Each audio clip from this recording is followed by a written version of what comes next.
Hey friends, what's up? Welcome back to Babylon Talmud. I hope everybody enjoyed their festivities yesterday. Well, without further ado, let's get started with Masechta Ayruvin. We are here on Masechta Ayruvin on Daf Beis. Now, before we begin, there are some things that there's an introduction that I would like to do to introduce a few concepts. Now, instead of doing like sort of my regular introductions where I basically just kind of give an overview of the page, I think what I'll do is I'll just give a little bit of an introduction to kind of guide us into today's page. So there are a few things that we should either understand for the first time or reacquaint ourselves with. So let us begin right now with the distinction between a Pesach versus a pirtza. Okay, so we, of course, know from Masechta Shabbos that you're not allowed to carry 4 amos in Rishus HaRabim, right? You're not allowed to carry in Rishus HaRabim. So let's say you are in a Rishus HaRabim, so you're not allowed to carry. Now, let's say in Rishus HaRabim, there's this little walled off area, and it's 4 tefachim by 4 tefachim wide. It's 10 tefachim. It's surrounded by walls that are 10 tefachim tall. So that would be a Rishus HaYachid. And in there, you would be allowed to carry, right? Of course, you can't carry from Rishus HaRabim to Rishus HaYachid and vice versa, right? So basically, you have this Rishus HaRabim area. It's this public area. And then in that public area, there's this walled off area that is at least 4 tefachim by 4 tefachim wide and is surrounded by walls that are 10 tefachim tall. That is a perfect dream Rishus HaYachid. One problem, friends. Who could tell me what the problem is? There's no way to get in. How do you get into this beautiful Rishus HaYachid? It's entirely surrounded by walls. So here's the thing. To get in, the architects designed that there will be a breach in the wall. That one of the walls will have a hole. And you can walk into the Rishus HaYachid by way of this opening. That sounds great from an architectural standpoint. Sounds brilliant. 4 walls, we'll make a little opening in one of the walls, you can get in, problem solved. Maybe problem solved for you, but it makes other problems for us as Talmudists. When you have that opening in the wall, well then what becomes of that wall? Is it still considered a wall? Is it considered space? What is it? So here's the thing. In order for us to be able So in order for this wall that has this opening in it, to be still considered a wall, okay, that opening would have to be what's considered a Pesach versus what's considered a pirtza.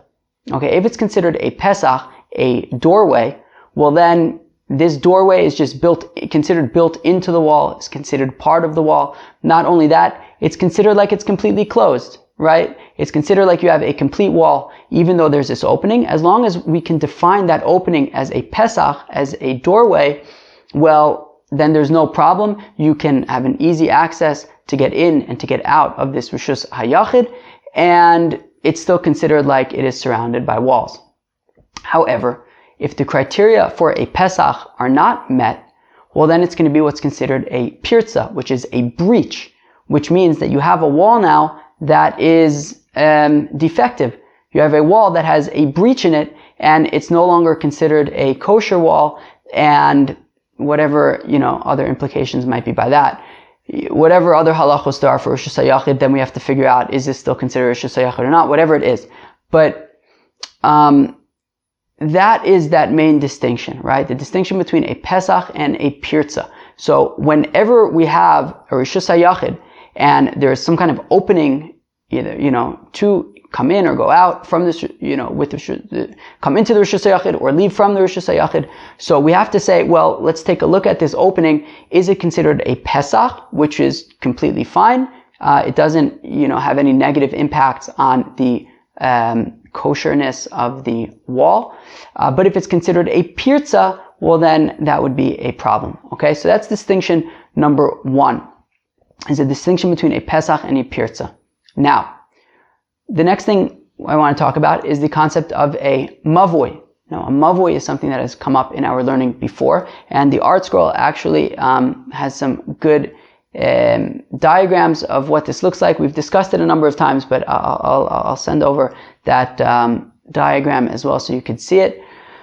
Basically, right, of course, you have Rishus Harabim, you have the main street, right? Now, off of Rishus Harabim is some kind of an alleyway.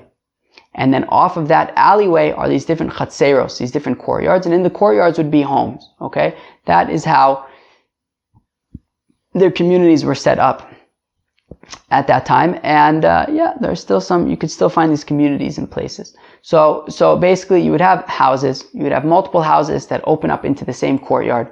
Then you would have multiple courtyards that open up into these alleyways. And then from the alleyways, you then go into Rishus Harabim, okay? So now that alleyway is what's called a Mavui, okay? Now, generally speaking, the Mavui was a dead end. It was closed on three sides. So basically, you'd be in Rishus Harabim. You'd then walk into this Mavui, into this alleyway, to this dead end alleyway. And there's a doorway on either end and either wall of this alleyway, and you can turn right into the courtyard on the right side, or you can turn left into the courtyard on the left. And then in the courtyard, there would be different homes that open up into the courtyard. That is the structure that we're talking about, the setup that we're talking about. Now, this Mavui was an area that was basically accessible to anybody who lives in this construct, right? Meaning you have people who live in their homes open up into a chatzer, so the chatzer is basically shared by the different homes that belong to that chatzer, and then, but you have multiple chatzers, courtyards that open up into this one alleyway, into this one Mavui. So basically you have this Mavui that is an area that is used by lots of different people, okay? So even though midoraisa, this Mavui is a Rishus Hayachid, it's surrounded by three walls, and it would be considered a Rishus Hayachid, it's a dead end. However, the rabbis were concerned. They were concerned that since this alleyway is shared by many people, it could be considered a Rishus Harabim. People might confuse it with a Rishus Harabim. And if we allow you to carry in this Mavui, well then you might think that you can carry in Rishus Harabim as well. So therefore the rabbi said, you're not allowed to carry in a Mavui. However, they did also supply a way to allow you to carry in a Mavui. And that is if you have a lechi or a korah, okay? So now what this is, and this has come up in the past as well. Now a lechi is this vertical, let's call it a pole, that you attach to one of the walls of the Mavui. So basically, the alley opens up into Rishus Harabim, so you're on Main Street, and then right when you turn into this alleyway, right when you turn into this Mavui, so right where the Mavui begins, right, you would take some kind of a, peg of wood, and you would just stick it against the wall, standing vertically, and as long as it would just have to be 10 tefachim tall. As long as it's 10 tefachim tall, and it's right up flush against that wall, when you walk into the Mavui, that would be what's considered a lechi, and that would enable you to be able to carry in the Mavui, okay? The other option is what's called a korah. A korah is a crossbeam that goes from one wall to the other wall, right, above your head, horizontally. And that is what a korah is. And as long as you put in either a lechi or a korah, as we're going to see actually in the Gemara, it's machlokes between Beis Shammai and Beis Hillel. Beis Shammai requires both a lechi and a korah. Beis Hillel says either one. So as long as you put in a lechi or a korah, you are now able to carry in that mavui. Okay, now, how do you set up this lechi and the korah? Can you just put this, can you put the korah as high up as you want? So for that, we are now falling back on the definitions of the Pesach that we talked about a few minutes ago, right? We said that there's a distinction between a Pesach and a pirtza, right? As long as you have an opening that's considered a Pesach, well then it's considered, in the case of the Rishus HaYachid, it's considered part of the wall, right? And it's considered like there's no breach in the wall. So here also, when defining our, how wide the opening of the Mavui can be, to still be, to be able to put a lechi over there and allow you to carry in there, or how tall the korah, how high off the ground the korah can be, in order for this opening to the mavui to be considered a pesach that would allow you to carry in the mavui. So these definitions, right, of how do you define a pesach and the implications that they have for the lechi and the korah in the mavui, so that is the focus of our daf today. right, really the definition of a Pesach. And we're going to see that there's a machlokas between the Chachamim, or the Tanakama, and Rabbi Yehuda regarding the definition of a Pesach, and where we learn it out from. And well, that's where then going to be a machlokas between Rav and Rav Chizda about where exactly the Chachamim and Rabbi Yehuda are basing their opinions on. That is the focus of today's daf. Other than that, it's not really that complicated of a daf, I must say. So, with that introduction, let's jump in, friends. Mavui. That's funny. The first word Mavui, so it's in that like decorative thing, you know, kind of like the Babylon Talmud t-shirts. So that's almost like a Rosh Hashanah darton. Mavui shu gavai l'mala me'esim amma yimayit. Okay, so here we go. You have your Mavui, right, off of Main Street. You're walking into your alleyway, and they put up, they wanted to be able to carry in the Mavui, so they put up a korah. They put up this crossbeam.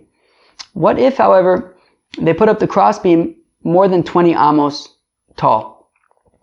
So Mavui shu gavai l'mala me'esim amma yimayit. So if you have this Mavui, and in the Mavui, they had this korah, this crossbeam, and the crossbeam was higher than 20 amos from the ground, you gotta lower it. Okay? Rabbi Yehuda Omer Eino Tzarich. Rabbi Yehuda says you don't have to lower it. You can leave it. No big deal. V'arachav me'eser amos, you might.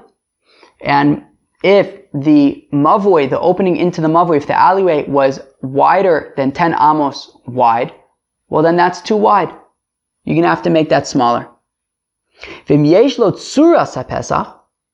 However, if it has what's called a tzuras HaPesach, so I didn't discuss this, but what a tzuras HaPesach is it's basically two vertical walls and a crossbeam above, from one wall to the other, right? So let's say just you take like one piece of wood, a peg, and you stand it up vertically, take another piece of wood and you stand that up vertically, and then you take another piece of wood and you lie it on those two. That would be what's considered a tzuras HaPesach. Now, our Ayruvin, right, meaning many of us probably live in places where there's an Eruv that allows us to carry on Shabbos. What's that Eruv? It's basically a tzuras HaPesach. Because what are we saying over here? We're saying, if there's a tzuras HaPesach, it can even be wider than 10 amos. So many of our Ayruvin in our communities are basically, like fish line that goes, or like even just like electrical wires, I think. I mean, I'm by no means an Eruv expert, but if I'm not mistaken, I think there's some truth at least to the fact that, many of the Ayruvin in our communities are just like, they could be like electric lines. You have like a utility pole, and then, I don't know, at the end of the block there's another utility pole, and there are wires going from utility pole to utility pole. Well, that's a tzuras HaPesach. Right? You have one vertical utility pole, another vertical utility pole. There are, like electrical wires going from one to the other. That's a tzuras HaPesach, right? So, and I think that we use those utility poles for Ayruvin. There's also the fish line and stuff. The fish line, I think, is just where there are no utility poles or anything else to kind of have a tzuras HaPesach. So we fill in the gaps. I think. I could be totally wrong. But, akopanim, so that's what a tzuras HaPesach is. So, if there is a tzuras HaPesach, right, so there is like one, so let's say you would have your Mavui, and I guess it's wider than 10 amos wide, so that's too wide. But if you take like a lechi on one end of the Mavui, on one side of the Mavui, and then you take another lechi and put it on the other side of the Mavui, then you take like, I don't know, let's just say even like some fish line, and then you take it from on top of one of these lechis to the top of the other lechi, well then you have a tzuras HaPesach, and it can even be wider than 10 amos wide. Okay, fine. Well, that was the first Mishnah of Ayruvin, friends. Here comes the first Gemara. Tanan, we learn in our Mishnah. No, we don't. We learn in the first Mishnah in Masechta Sukkah. Tanan Hasam, we learn over there. Sukkah shigavoy l'malam me'esim amma psula. Rabbi Yehuda Machshir. We have a very, very similar machlokas in Masechta Sukkah. The very first Mishnah of Masechta Sukkah, it says that a sukkah that is taller than 20 amos is pasul. Rabbi Yehuda says it's kosher. So the Gemara wants to know, Ma'ishna gabi sukkah d'tani psula v'gabi mavui tani takanta. So the Gemara wants to know, how come by sukkah we talk about pasul and kosher, right? That if you have a sukkah that's taller than 20 amos, the Chachamim say, pasul. Pasul. Go away. However, when they seem to be more supportive when it comes to the Mavui. They say, oh, Mavui, if it's too tall, okay, just lower it and then it's fine. So how come by Sukkah they say pasul, and by Mavui they tell you how to fix it by lowering it? So the Gemara answers, Sukkah de'oraisa, Tani psula, Mavui de'rabanan, Tani takanta. Interesting answer. So the Gemara answers, well, a Sukkah is midoraisa. What does it mean it's midoraisa?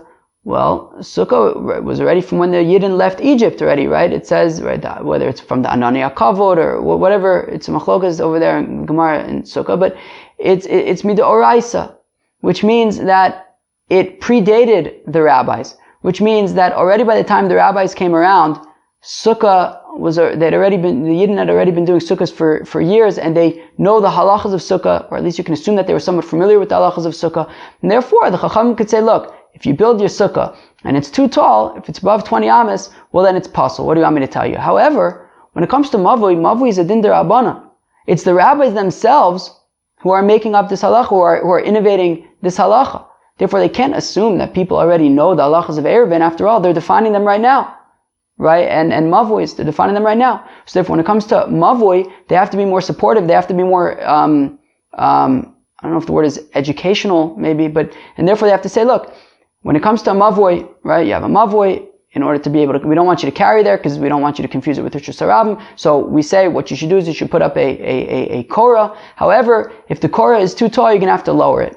Okay, so when it comes to Sukkah, which is Midoraisa, and it already been, predated them, and it already been for a long time, so they can kind of give you the halachas and just kind of, write down and tell you the halachas, right? If it's higher than 20 amas, it's pasul. When it comes to Mavui, which is already something that they're defining the halachos of, so then they have to say, look, they're not just going to come and say, oh, it's pasul. How was I supposed to know it's pasul? I never heard of this thing before. So they have to kind of educate you and say, look, if it's too tall, you're going to have to lower it. If it's above 20 amas, you're going to have to lower it. Fine. Vibai sema, or I can give you a different answer. Deoraisa, nami tani takanta. Or I could say that no, theoretically, even deoraisa things you could say takanta, right? And when it comes to sukkah, really, right, it would have equally been made the same amount of sense for the Mishnah and sukkah to say that if you have a sukkah that's taller than 20 amos, lower it. It didn't have to say pasul. So la sukkah den efficient mile pasuk v'tani psula.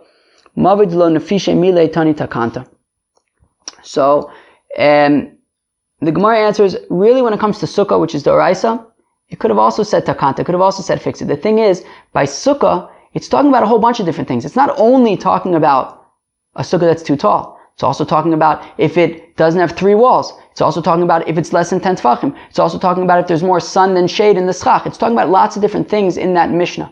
And therefore, if we would start going into details about what to do for each, if it's taller than 20 amos, you have to lower it. If it doesn't have 3 walls, you have to add a wall. If it's less than 10 tefachim, you have to make it higher. If there's too much sun, you have to add more schach. It would make it's much easier to just say pasul.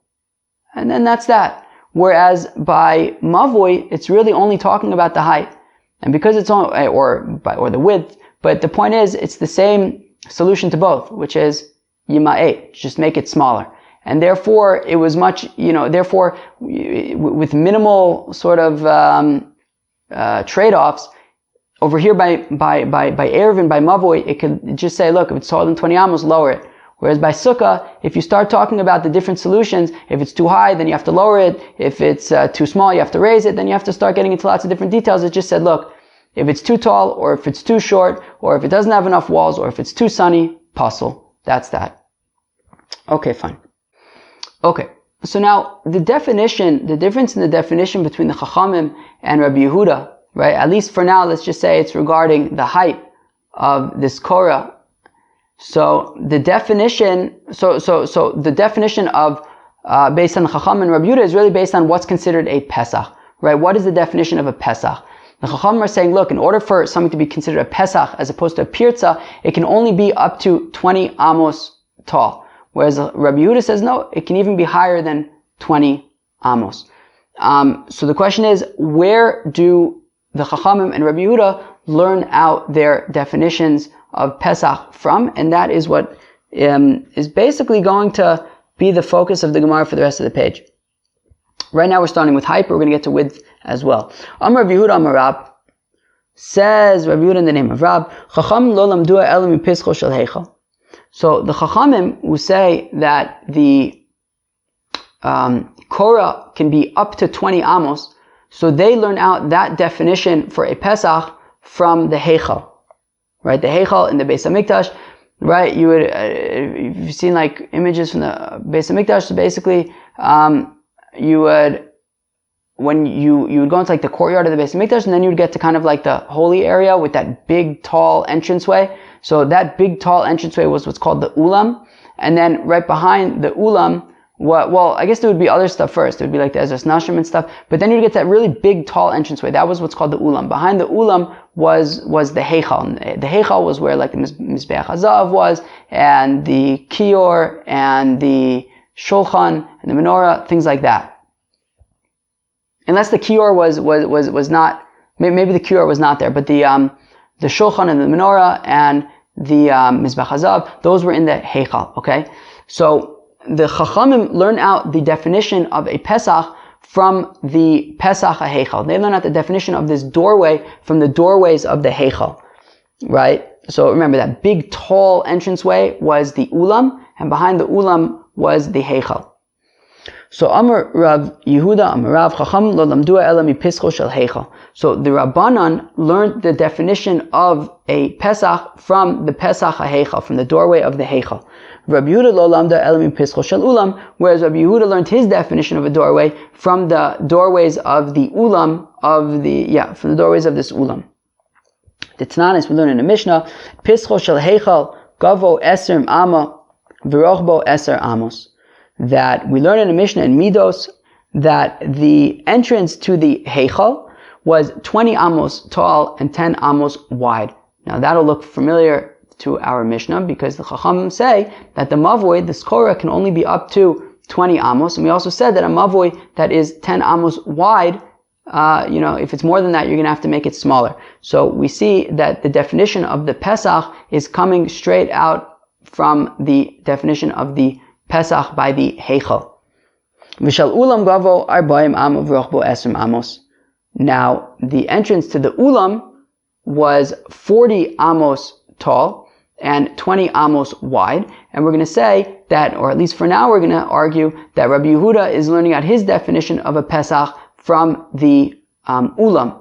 That a Pesach could be up to 40 amos tall and up to 20 amos wide, although we're going to question whether he applies that to the 20 amos wide as well. Maybe he agrees, like with the Chacham about 10 amos, because after all, he really seems to only be arguing with regarding height.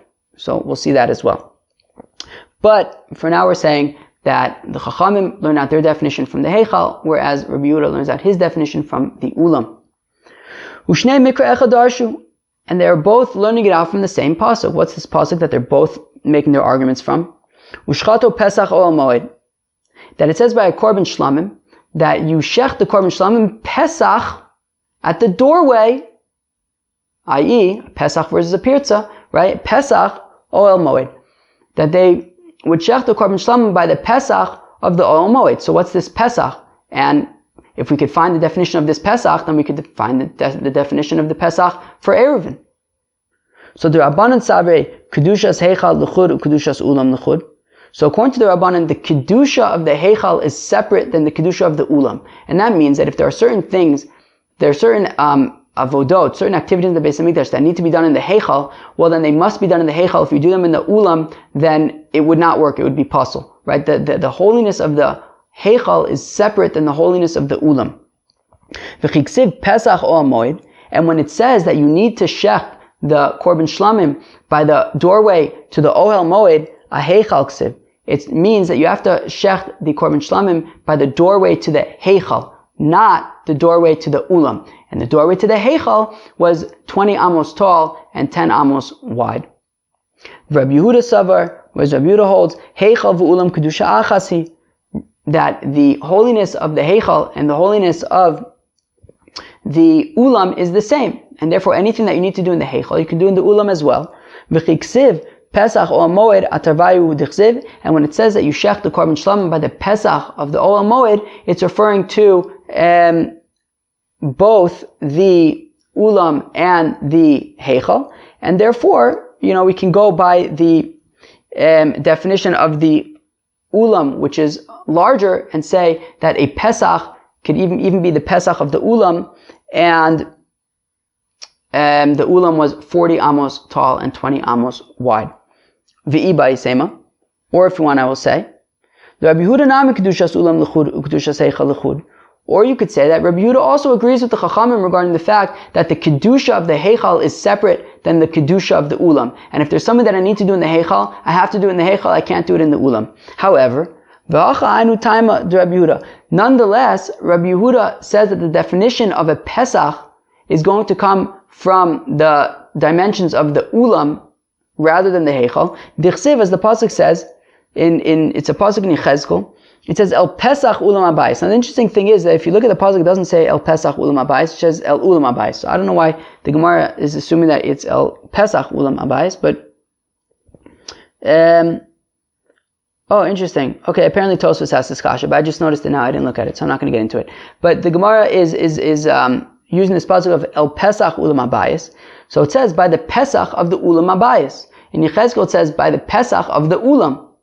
So Rabbi Yehuda is saying, look, you see, Pesach is compared to Ulam. The definition of a Pesach is going to be by the dimensions of the Ulam. If the Ulam was 40 amos tall and 20 amos wide, well then a Pesach can be 40 amos tall and 20 amos wide. V'Rabbanan.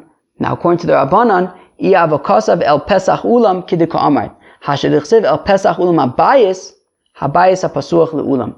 The Rabbanan say that, if the pasuk would only say el Pesach Ulam and then stop, well, the Rabbanan said, yeah, that would be a good proof, and we would be comparing Pesach to Ulam, and therefore we would base our definition of Pesach based on the dimensions of the Ulam. However, it doesn't say El Pesach Ulam. It says El Pesach Ulam habayis, and therefore what it means is habayis hapasuach le'ulam, the house that is open to the Ulam. What is that? That's the heichal. So therefore, the rabbis argue that it's talking about the doors of the heichal, which were 20 amos tall and 10 amos wide. Okay, fine. So we see, according to Rav, it's machlokas between the Chachamim and Rabbi Yehuda about do you define a Pesach based on the dimensions of the heichal? The Chachamim say yes, and therefore it's 20 amos tall by 10 amos wide. Rabbi Yehuda says that we define a Pesach based on the dimensions of the ulam, and therefore it's 40 amos tall and 20 amos wide.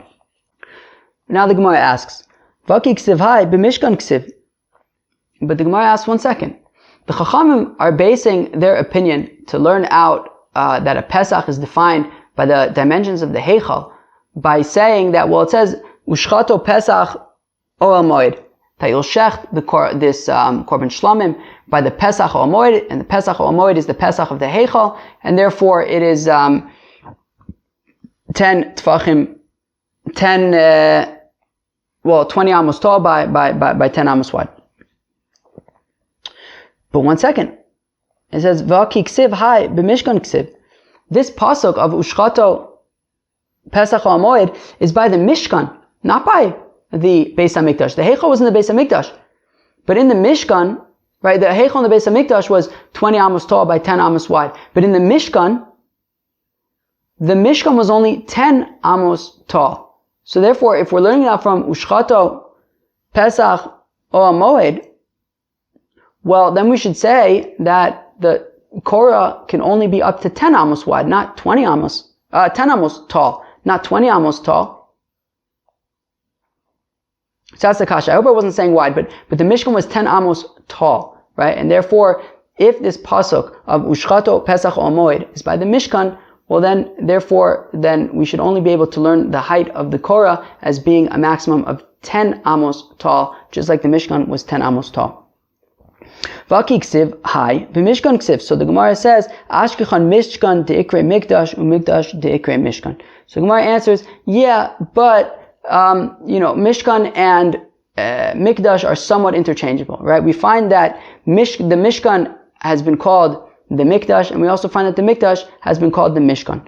The ilote machi, because if you don't say this, that when we have something that's written by the mishkan, that we can apply it to the Beis HaMikdash, well, Hada Amar Rav Yehuda Amar Shmuel, Shlamim Sheshchatan Kodem Psichas Tlasos Aichal Psulin, when Rabbi Yehuda says in the name of Shmuel that when you slaughter a korban shlamim before the doors of the heichal have been opened, right, in the morning, right, if you go and you bring your korban, you bring your sheep, and then you bring your knife, and you just go up to the heichal and you slaughter your animal, right? Now, shchita is ksher bizarre, right? Anybody could do shchita. The Kabbalah Saddam, and from then on has to be done by a Kohen, but anybody could do shchita. So if I just walk into the Beis HaMikdash with my sheep, and I take out my knife, and I kill the sheep right by the entrance to the heichal. The thing is, the doors of the heichal haven't been open yet, right? It's the morning, they haven't been open yet. So psulin, we say that the sheep was sacrificed for no reason. Shenemar, as the pasuk says, "Ushchato Pesach ha'amoed bizman shepsuchin v'lo bizman she'neulin." And Shmuel learns it out from that pasuk of that you will shech the shlamim by the Pesach ha'amoed, meaning that you have to shech the korban shlamim when it is not when it is pasuach, when it is opened, not when it is locked. And he learns it out from that pasuk. Now that pasuk is written, of course, in the Mishkan, and yet we seem to be applying it to the doors of the heichal in the Beis HaMikdash. Vaki ksiv ayi b'mishkan ksiv, right? But that pasuk is written in the context of the Mishkan.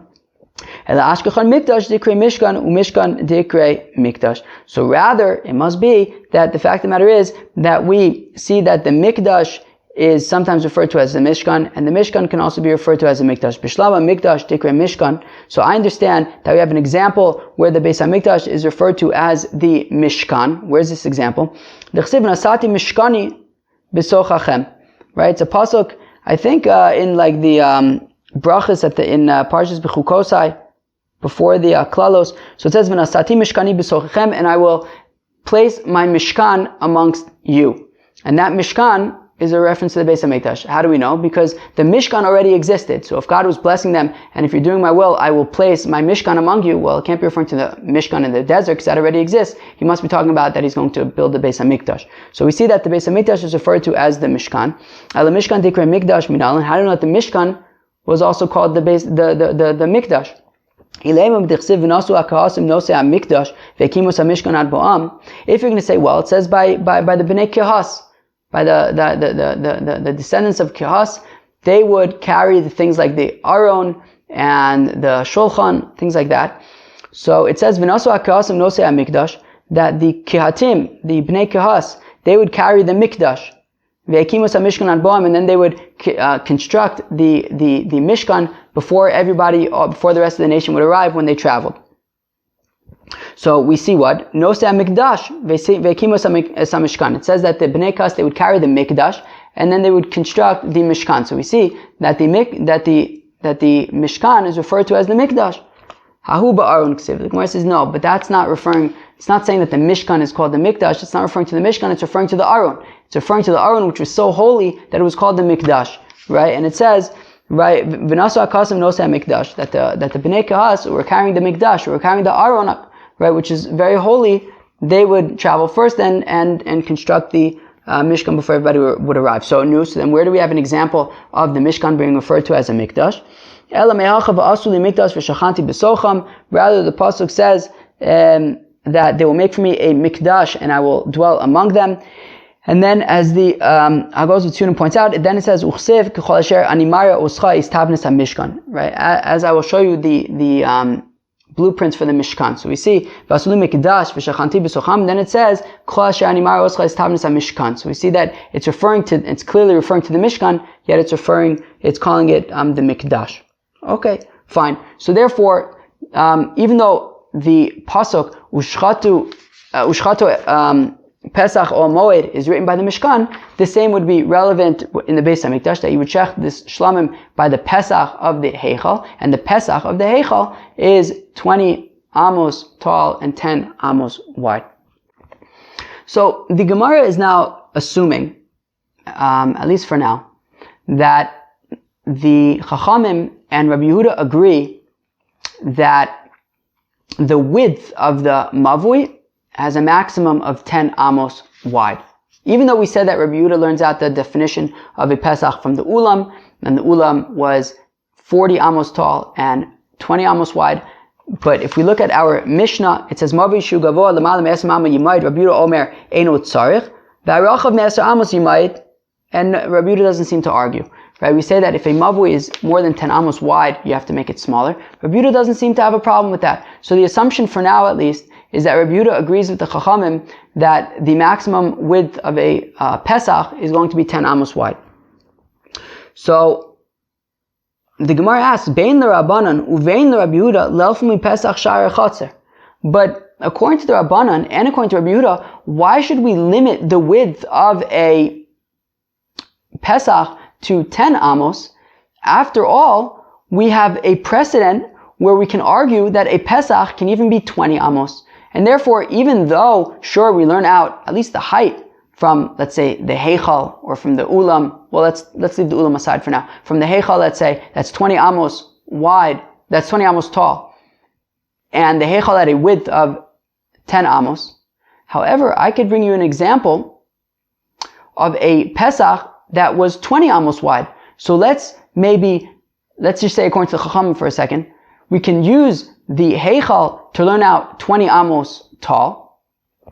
But then, let's use this other example that we have, where there was a Pesach that was 20 amos wide, and say that a Pesach can even be 20 amos wide. And let's rely on this example that we're going to give to show that a Pesach can be, that you can have an opening that's 20 amos wide and still be referred to as a Pesach.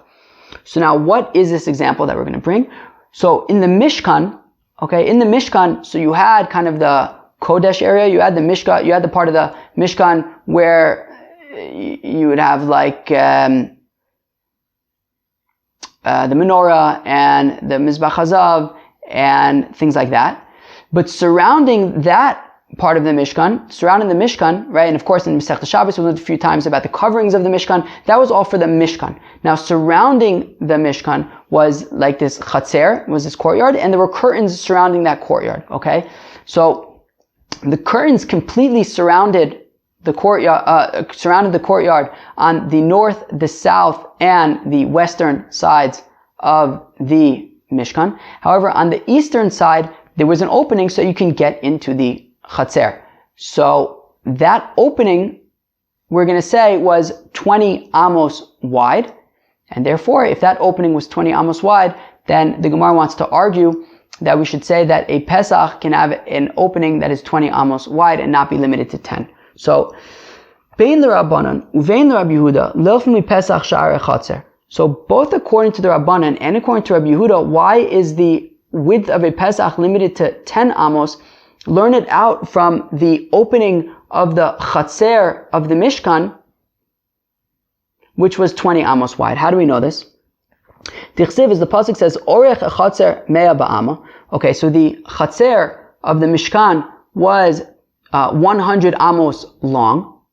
Virochav chamishim b'chamishim, and it was 50 amos wide. Okay, fine. So now on the western side of the Chatzer, so you would have a curtain, the entire width, and it would be 50 amos wide. Vikoma chamesh amos, fine, and it was 5 amos tall. Uchsiv v'chamesh esrei ama kilayim lakasef. But now when we're looking at the eastern wall, now the eastern wall is the wall that had the opening into the courtyard. So now the eastern wall obviously wasn't completely enclosed, because then how would you be able to get in?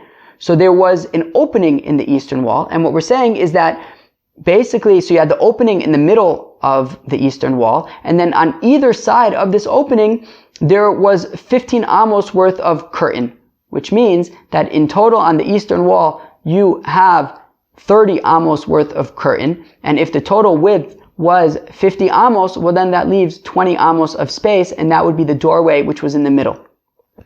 Right, so v'chamesh esrei ama klaim lakasef, and you have 15 amos on the side of the, like the kasef is like the shoulder, the corner. So like, whatever, you had the opening in the eastern wall in the middle, and then on either side, you had 15 amos. Right, and also, so on either side of the opening in the eastern wall of the Chatzer HaMishkan, there were 15 amos. Malahalan chamesh brochav esrim.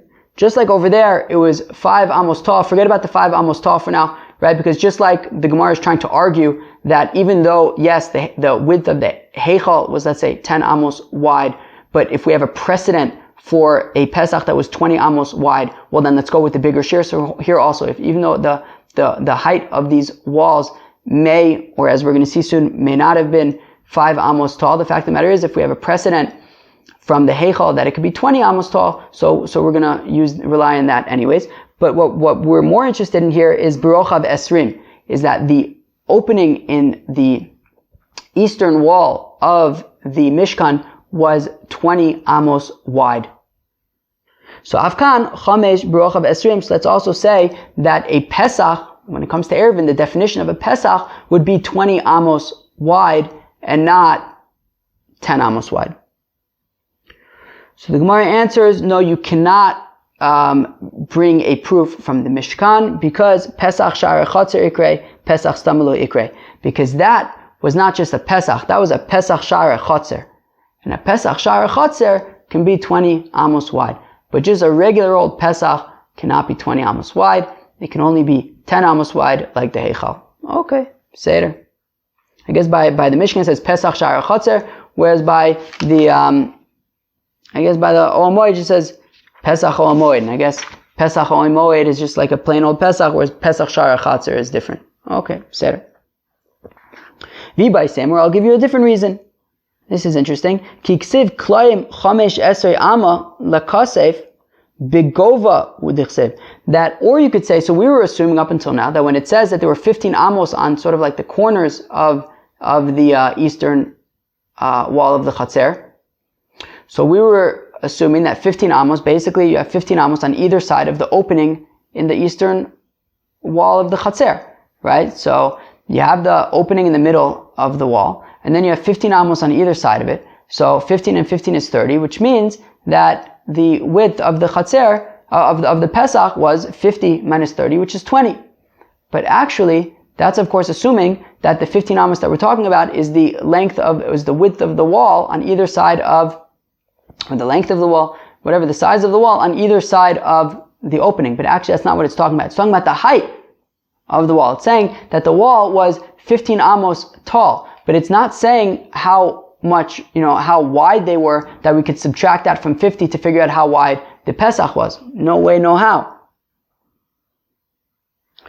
But one second, the Gemara says, Gova v'aksiv v'kol chamesh amos. What do you mean that the 15 amos is talking about the height of those walls? It says the height was 5 amos tall. So the Gemara says, no, ahu misfas mizbeach u'lamala. No, when it says that it was 5 amos tall, it means from the top of the mizbeach was 10 amos tall.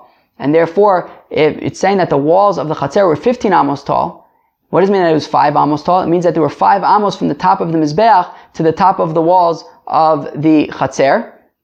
So that, as Rashi says, if you have a Kohen who's on the Mizbeach and he's doing the Avoda, you don't need people, if the walls of the Chatzer, or the Mizbeach HaChitzon was in the courtyard of the Mishkan. So if the walls of the Chatzer, of the Mishkan, were only 5 amos tall, well then you're going to have the Mizbeach in the Chatzer, which is in the courtyard, which is 10 amos tall. And you have a Kohen standing on the Mizbeach, and everybody could see him. So we want some privacy over there. So therefore, the walls of the Chatzer of the Mishkan were actually 15 amos tall, so that there are 5 amos above the top of the Mizbeach, so that nobody has to see the Kohen when he's doing the Avoda.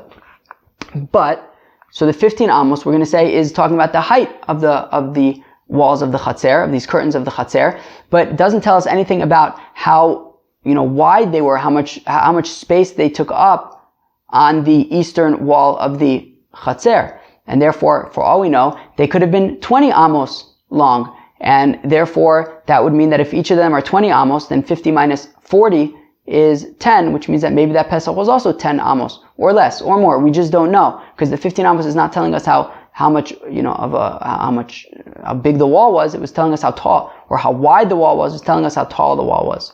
Fine. So now the Gemara asks, one second. We've been assuming up until now, right, that based on Rav's opinion, that Rabbi Yehuda learns out the dimensions of a Pesach from the dimensions of the Ulam. we said, well, the ulam was 40 amos tall, and therefore he doesn't limit the height of this korah to be 20 amos tall. It can even be higher than that. V'atnan, v'arachav me'eser amos yimai, v'lo palag Rabbi Yehuda. But one second, if Rabbi Yehuda learns the definition of a Pesach based on the dimensions of the ulam, well, the ulam was, sure, it was 40 amos tall, but it was also 20 amos wide. So how come when the Mishnah says that if you have a mavui that is wider than 10 amos, when the Mishnah says that you have to make it smaller, why doesn't Rabbi Yehuda say anything about that? Why doesn't he argue just like he argues by the height of the mavui? And he says that if the korah is above 20 amos, it's okay, you can leave it, even though the Chacham say you have to lower it.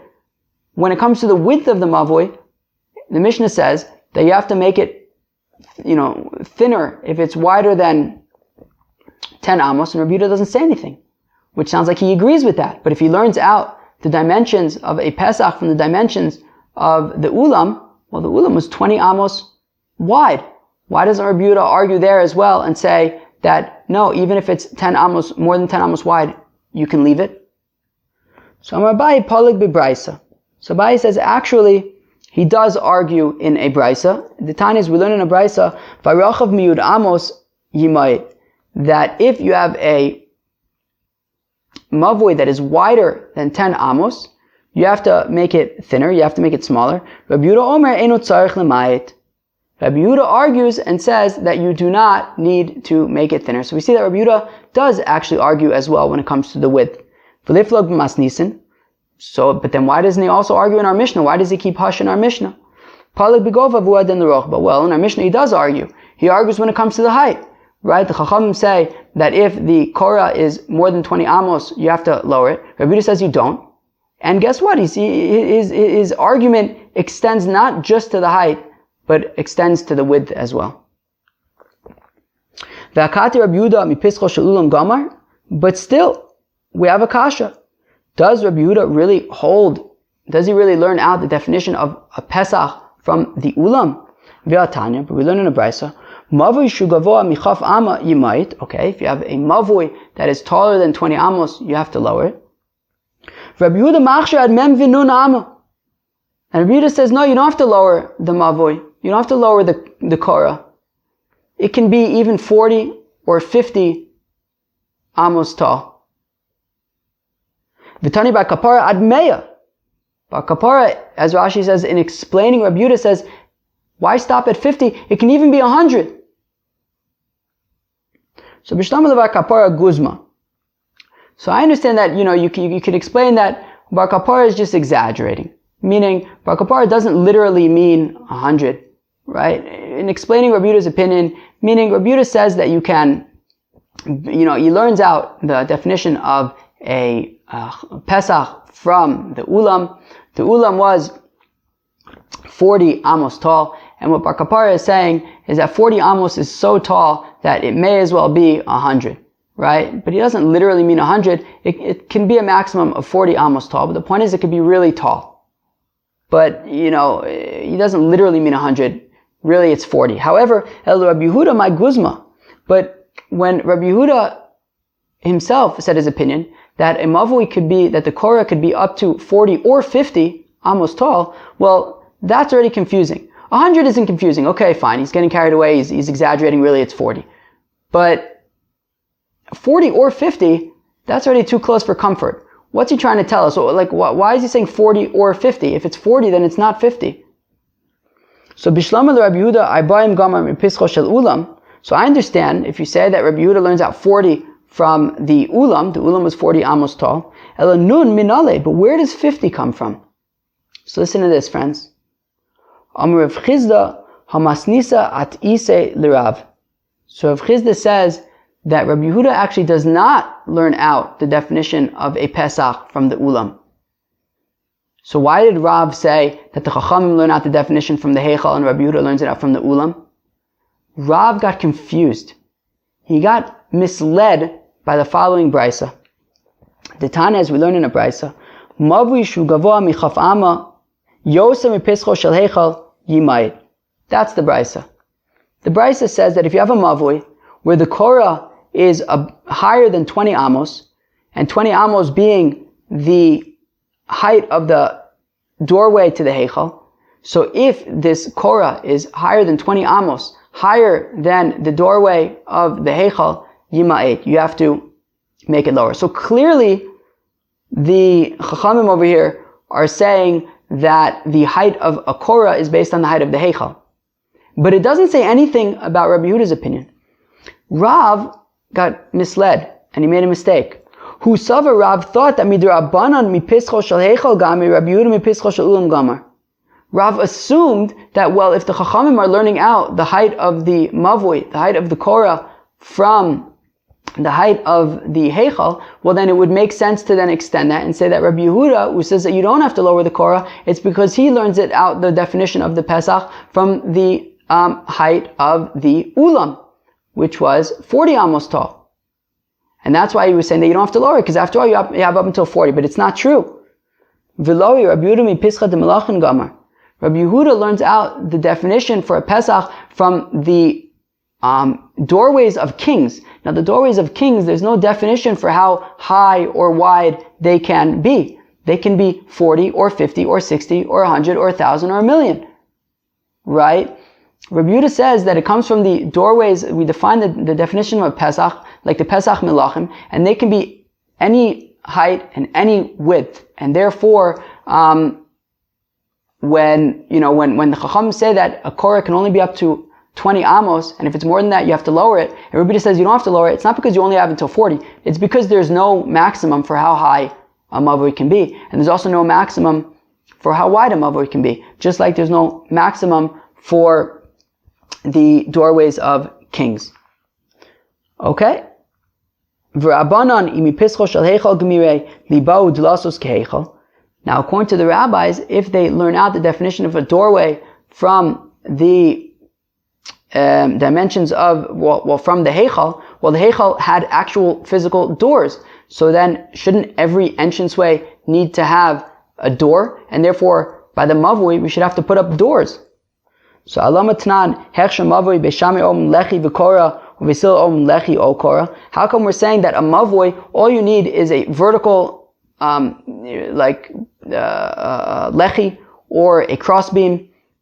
Beis Shammai says you need both a lechi and a korah. Beis Hillel says you either need a lechi or a korah. But everyone agrees that you don't need to mamish put up full doors. So the Gemara answers, Dalsos heichal tznius ba'amud avidan. The doors of the heichal were just for tznius, so that nobody should have to look at, not everybody should have to see what's going on in there. But not everybody should be able to see what's going on in there. But it's not like a requirement that we're going to say that just like the Heichal had doors, therefore a Mavui needs doors. No, the door over there was only for tznius, but what's more important is the dimensions of those doors. How tall were they? How wide were they? That is what we use for the Mavui. Elameyata, lo tehane leitzuras a-Pesach. But now the question is, one second. If the Chachamim are basing the definition of a Pesach based on the dimensions of the Heichal, well, then why does it make a difference if there's a Tzuras HaPesach? We said in the Mishnah that, however, if there's a Tzuras HaPesach, if there's one lechi on one side, another lechi on the other side, and you have a crossbeam going, lying upon them, well, then it can even be wider than 10 amos. But one second. Because the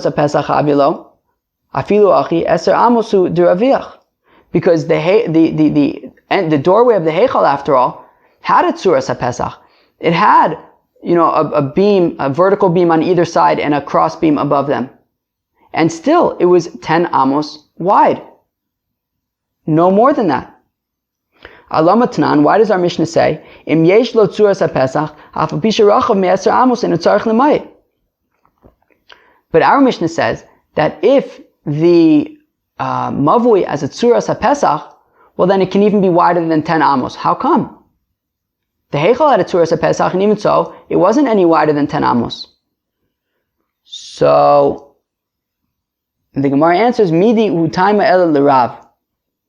So we say, look, this whole thing that we've been talking about, that we learn out a Pesach from the Heichal, that was Rav's opinion, right? That was Rav who said that the Chacham learn out the dimensions of a Pesach from the dimensions of the Heichal, and listen to what Rav holds. Hamasni le Rav Yehuda l'chia bar Rav kamed Rav eno tzarich l'mayit. One time, Rav Yehuda was learning and teaching to Chia bar Rav in front of Rav, and he said that if it's wider than, if you have a tzuras HaPesach and it's wider than 10 amos, you don't have to make it smaller. To which Rav responded, no, actually teach that you do have to make it thinner. So we see that Rav actually had a different girsa, had a different text, or way to learn our Mishnah, which is, so our Mishnah says if it has a tzuras HaPesach, it can be wider than 10 amos wide. But then the question is, but if we learn it out from the Heichal had a tzuras HaPesach, and it wasn't any wider than 10 amos wide. So actually, there was one time a story where Rav Yehuda was teaching this in front of Rav, and he said exactly that even if there's a tzuras HaPesach, if it's wider than 10 amos, you're going to have to make it smaller. And that's consistent with his reasoning, which is that the Chacham's opinion is based on the Heichal, which had a tzuras HaPesach and was no wider than 10 amos wide. Friends, that was Daf Beis of Masechta Ayruvin. I think it was manageable. Well, that's what it was. So basically, the daf really, I would say, dealt with the definition of a Pesach. I think that was really the main focus of the daf, was what is the definition of a Pesach and how does that apply to a Mavui?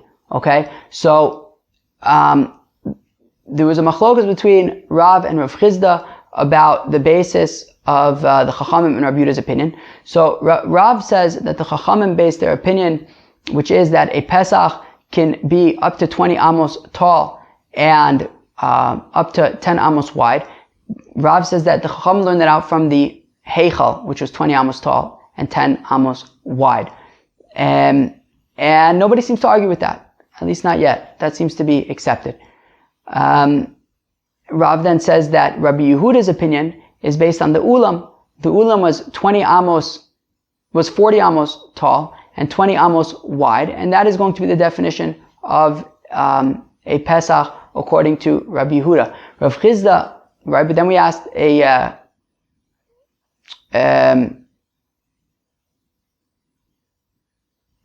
a kasha from the fact that we have a brisa where Rabbi Yehuda seems to be saying that a Pesach can even, if a Mavui can even be 50 amos tall, but the Heichal was only 40 amos tall. To which Rav Chizda said, yeah, Rav actually made a mistake. Rabbi Yehuda is not learning out the definition of a Pesach from the Ulam. He's learning it out from the Pesach of Melachim, of kings, which can be any height and any width, and therefore it's not limited by 20 or 40 amos and not by 10 amos width either. And then, based on the definition of a Pesach, we will apply that to a Mavui. And if a Pesach can be no taller than 20 amos tall, well then the Korah in the Mavui won't be able to be higher than 20 amos. And if a Pesach cannot be any wider than 10 amos wide, well then the opening in the Mavui won't be able to be wider than 10 amos wide. Okay, friends, well, that was Daf Beis of Masechta Ayruvin. I hope you enjoyed. Have a great day or night. Peace.